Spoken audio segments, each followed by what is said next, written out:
Good morning mga guys! Ako nga po pala si Jillian, pero hindi si Jillian White. Ngayong araw nga po pala ay samahan niyo ako sa aking A Day in My Life as a content creator at age of 19. Unang araw ko nga po pala dito sa Batangas, kaya naman samahan niyo ako ngayong araw. Kakagising ko nga lang talaga at inaya nga nila ako sa kabilang bahay para dun magtambay.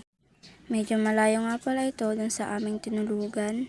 Dito nga lang pala ako may signal, kaya naman mas gusto ko nga rin dito.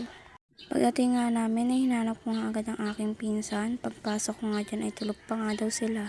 Dito na nga din po pala akong mag-aalmusal, kaya naman humingi ako dyan kay Papa. Binigyan nga naman niya ako ng 100. Samahan niyo nga akong bumili para naman pag nakagat nga ako ng aso ay may video nga ako. Andito na nga tayo sa tindahan mga guys at bumili nga lang ako ng Milo at biscuit dyan dahil magbabawi rin tayo ng kain mamaya. Pinantay ko nga lang yung sukli ni ate dyan. At pagbalik ko nga dyan ay nag-init nga lang ako ng tubig para naman ako ay makapag-almusal na. Alas 8 pa nga lang ng umaga pero parang alas 2 na ng hapon dahil sa sobrang init.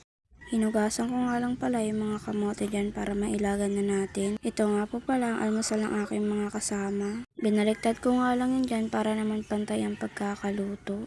Magluluto nga lang kami ng pakbet para sa aming tanghalian. Masarap nga magtambay dito dahil sariwa nga naman hangin ang malalanghap mo.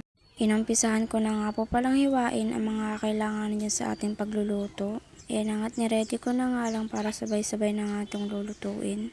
Pinauna na nga po pala dyan ni tita itong hotdog dahil nga kakain si Kuya Rainier. Pagkatapos nga po pala ng hotdog dyan ay sinunod ko na nga po pala itong liig ng manok.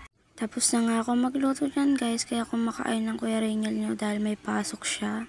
Naluto ko na nga rin po pala yung pakbet dyan guys, hindi ko lang nabidyohan. Kakain na nga kami guys at tara naman at saluhan nyo nga kami. Kain po tayo guys! Pagtapos nga po pala namin kumain dyan guys, ay nagugas na nga ako dahil unti naman ito, kaya ako na lang. Tapos na nga ako magugas dyan guys, kaya matutulog na nga kami at wala rin naman kaming gagawin ngayong hapon. Yan lang, thank you for watching!